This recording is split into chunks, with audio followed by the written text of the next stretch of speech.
वक्रतुंड महाकार्य सूर्यकोटि समप्रभ निर्विघ्नं कुरु मे देव सर्वकार्येषु सर्वदा।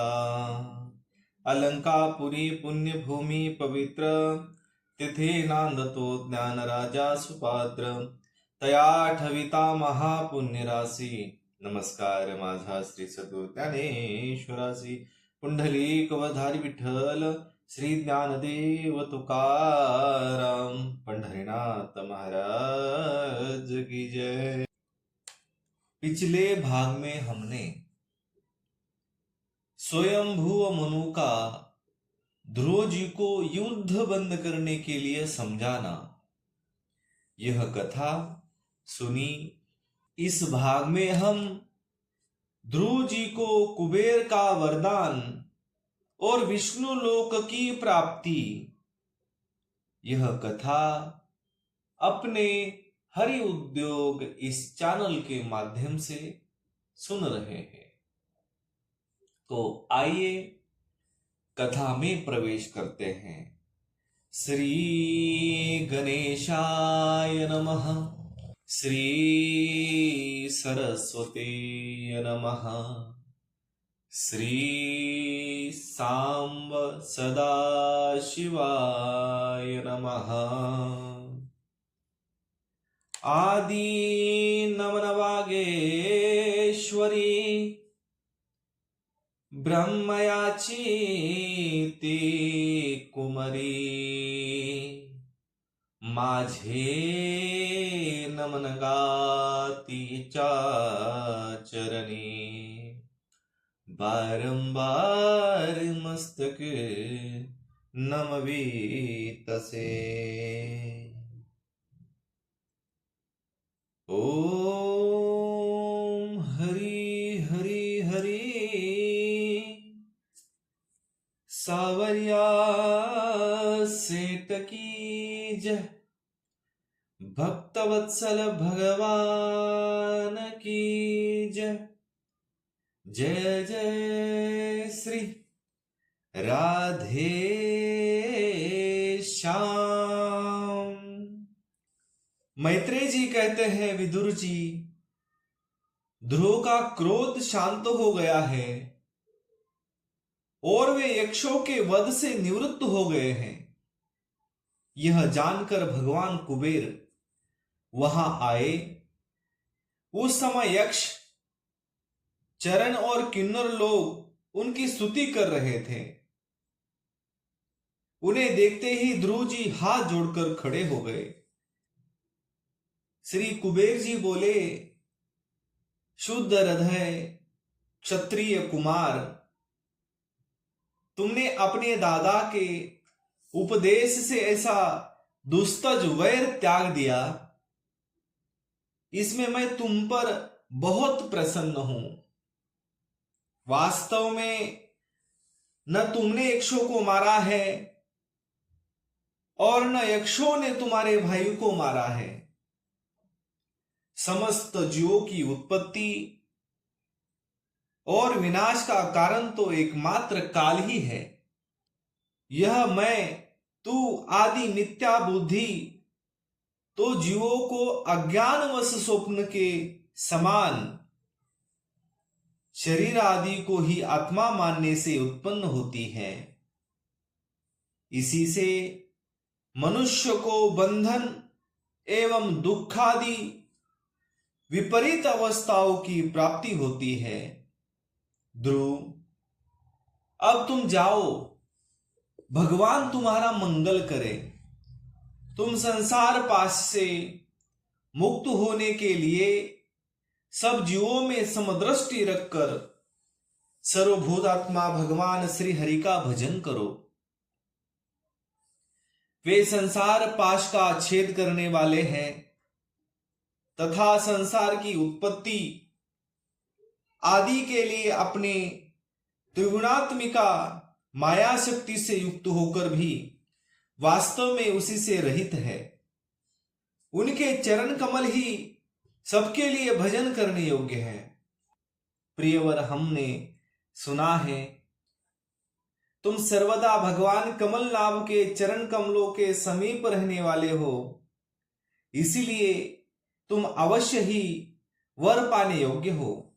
ध्रुव, तुम्हें जिस वर की इच्छा हो मुझसे निसंकोच एवं निशंक होकर मांग लो। मैत्रेय जी कहते हैं, विदुर जी, यक्षराज कुबेर ने जब इस प्रकार वर मांगने के लिए आग्रह किया, तब महाभागवत महामति ध्रुव जी ने उनसे यह मांगा कि मुझे श्रीहरि की अखंड स्मृति बनी रहे, जिससे मनुष्य सहज ही दुस्तर संसार सागर को पार कर जाता है। इड़विड़ा के पुत्र कुबेर जी ने भगवत स्मृति प्रदान की, फिर उनके देखते ही देखते वे अंतर्ध्यान हो गए। इसके पश्चात ध्रुव जी भी अपनी राजधानी को लौट आए। वहां रहते हुए उन्होंने बड़े बड़े दक्षिणा वाले यज्ञों से भगवान यज्ञ पुरुष की आराधना की। भगवान ही द्रव्य क्रिया और देवता संबंधी समस्त कर्म और उनके फल हैं, तथा वे ही कर्म फल के दाता हैं।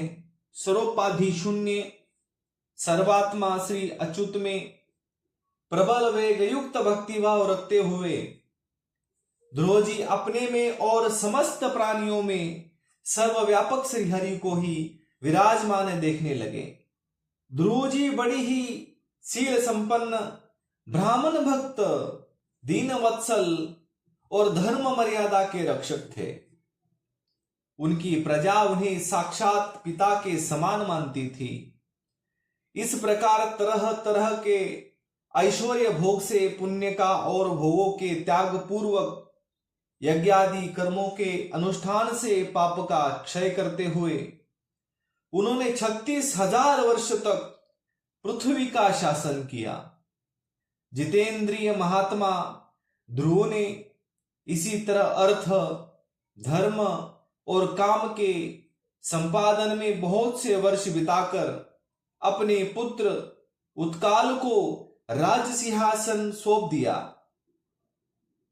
इस संपूर्ण दृश्य प्रपंच को अविद्या रचित स्वप्न और गंधर्व नगर के समान माया से अपने में ही कल्पित मानकर और यह समझकर कि शरीर, स्त्री, पुत्र, मित्र, सेना, भरा पूरा खजाना, जनाने महल, सुरम्य विहार भूमि और समुद्र पर्यंत भूमंडल का राज्य, ये सभी काल के गाल में पड़े हुए हैं। वे बद्रिकाश्रम को चले गए।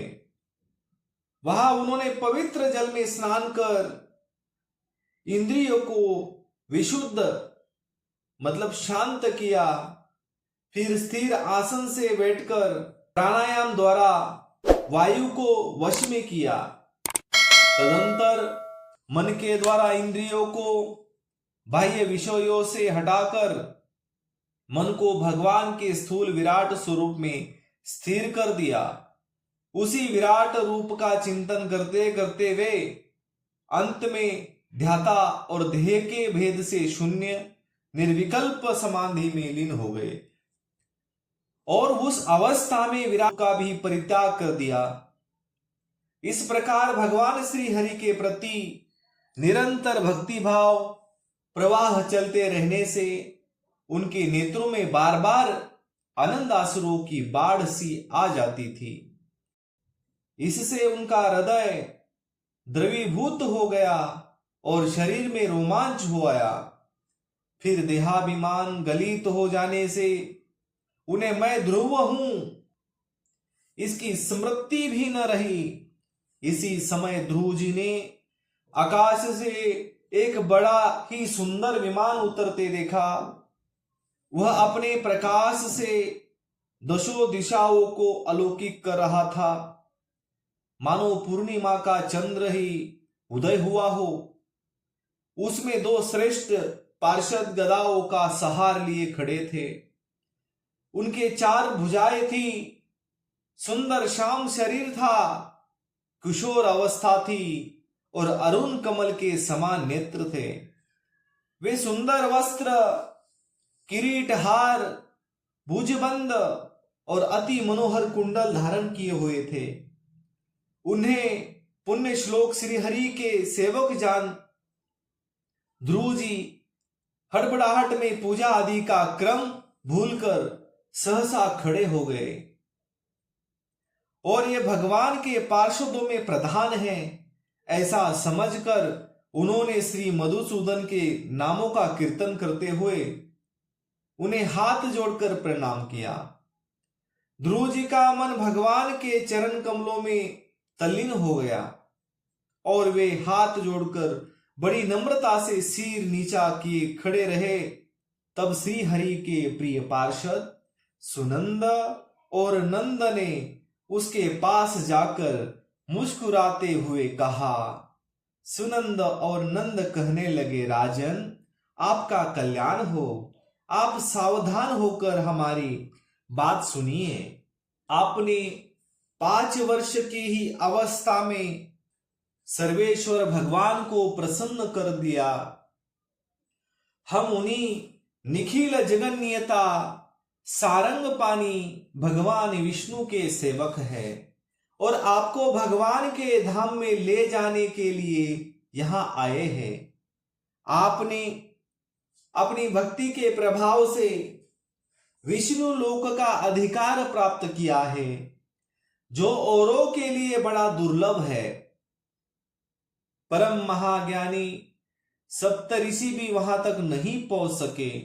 वे नीचे से केवल उसे देखते रहते हैं। सूर्य और चंद्रमा आदि ग्रह, नक्षत्र एवं तारांगन भी उसकी प्रदक्षिणा किया करते हैं। चलिए आप उसी विष्णु धाम में निवास कीजिए। प्रियवर, आज तक आपके पूर्वज तथा कोई भी उस पद पर कभी नहीं पहुंच सके। भगवान विष्णु का वह परम धाम सारे संसार का वंदनीय है। आप वहां चलकर विराजमान हो। आयुष्मान, यह श्रेष्ठ विमान पुण्य श्लोक शिखामणि श्री हरि ने आपके लिए भेजा है। आप इस पर चढ़ने योग्य हैं।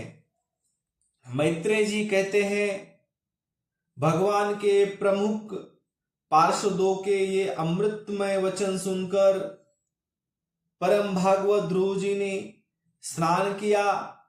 फिर संध्या वंदन आदि नित्य कर्म से निवृत्त हो मांगलिक अलंकार आदि धारण किए। बद्रिक आश्रम में रहने वाले मुनियों को प्रणाम करके उनका आशीर्वाद लिया।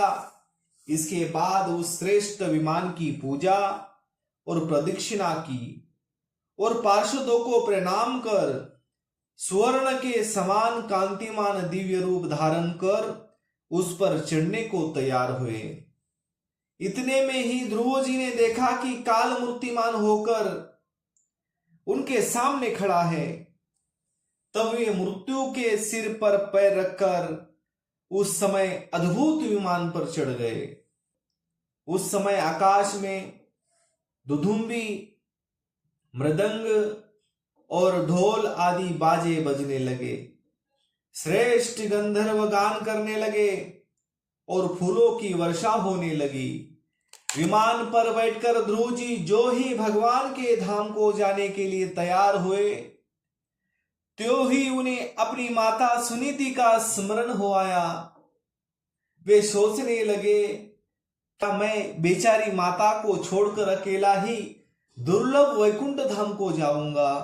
नंद और सुनंद ने ध्रुव के हृदय की बात जानकर उन्हें दिखलाया कि देवी सुनीति आगे आगे दूसरे विमान पर जा रही है। उन्होंने क्रमशः सूर्य आदि सभी ग्रह देखे। मार्ग में जहां तहां विमानों पर बैठे हुए देवता अपनी प्रशंसा करते हुए फूलों की वर्षा करते जाते थे। उस दिव्य विमान पर बैठकर ध्रुव जी त्रिलोकी को पार कर सप्तऋषि मंडल से भी ऊपर भगवान विष्णु के नित्य धाम में पहुंचे। इसी प्रकार उन्होंने अविचल गति प्राप्त की। यह दिव्य धाम अपने ही प्रकाश से प्रकाशित है। इसी के प्रकाश से तीनों लोक प्रकाशित है। इसमें जीवों पर निर्दयता करने वाले पुरुष नहीं जा सकते।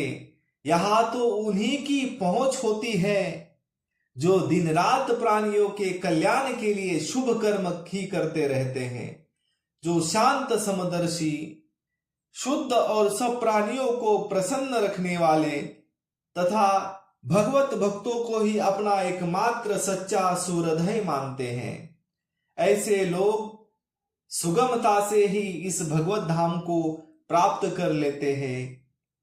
इस प्रकार उत्तानपाद के पुत्र भागवत परायण श्री ध्रुव जी तीनों लोकों के ऊपर उसकी निर्मल चूड़ामणि के समान विराजमान हुए। कुरुनंदन जिस प्रकार दाएं चलाने के समय खंभों में चारों ओर बैल घूमते हैं, उसी प्रकार यह गंभीर वेग वाला ज्योतिष चक्र उसी अविनाशी लोक के आश्रय ही निरंतर घूमता रहता है।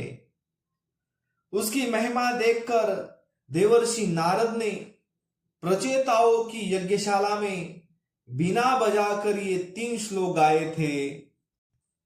इसमें संदेह नहीं, पति परायणा सुनीति के पुत्र ध्रुव ने तपस्या द्वारा अद्भुत शक्ति संचित करके जो गति पाई है, उसे भागवत धर्मों की आलोचना करके वेदवाणी मुनिगण भी नहीं पा सके। फिर राजाओं की तो बात ही क्या है। अहो, वे 5 वर्ष की अवस्था में ही सौतेली माता के वांगबाणों से मर्माहत होकर दुखी हृदय से वन में चले गए और मेरे उपदेश के अनुसार आचरण करके ही उन अजेय प्रभु को जीत लिया, जो केवल अपने भक्तों के गुणों से ही वश में होते हैं। ध्रुव जी ने तो 5-6 वर्ष की अवस्था में कुछ दिनों की तपस्या से ही भगवान को प्रसन्न करके उनका परम पद प्राप्त कर लिया, किंतु उनके अधिकृत किए हुए इस पद को भूमंडल में कोई दूसरा क्षत्रिय क्या वर्षों तक तपस्या करके भी पा सकता है। श्री मैत्रेय जी कहते हैं, विदुर जी, तुमने मुझसे उदार कीर्ति ध्रुव जी के चरित्र के विषय में पूछा था, सो मैंने तुम्हें वह पूरा का पूरा सुना दिया। साधुजन इस चरित्र की बड़ी प्रशंसा करते हैं। यह धन, यश और आयु की वृद्धि कराने वाला परम पवित्र और अत्यंत मंगल है। इसे स्वर्ग और अविनाशी पद भी प्राप्त हो सकता है। यह देव तत्व की प्राप्ति कराने वाला बड़ा ही प्रशंसनीय और समस्त पापों का नाश कराने वाला है। इस भगवत भक्त ध्रुव के इस पवित्र चरित्र को जो श्रद्धा पूर्वक बार बार सुनते हैं, उन्हें भगवान की भक्ति प्राप्त होती है, जिससे उनके सभी दुखों का नाश हो जाता है। इसे श्रवण करने वालों को शीलादि गुणों की प्राप्ति होती है। जो महत्व चाहते हैं उन्हें महत्व की प्राप्ति कराने वाला स्थान मिलता है। जो तेज चाहते हैं उन्हें तेज प्राप्त होता है और मनस्वियों का मन बढ़ता है।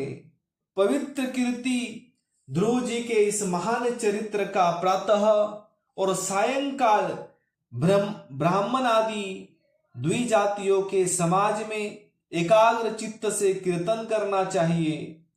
भगवान के परम पवित्र चरणों की शरण में रहने वाला जो पुरुष इसे निष्काम भाव से पूर्णिमा, अमावस्या, द्वादशी, श्रवण नक्षत्र, तिक्षय, व्यतिपात, संक्रांति अथवा रविवार के दिन श्रद्धालु पुरुषों को सुनाता है, वह स्वयं अपनी आत्मा में ही संतुष्ट रहने लगता है और सिद्ध हो जाता है।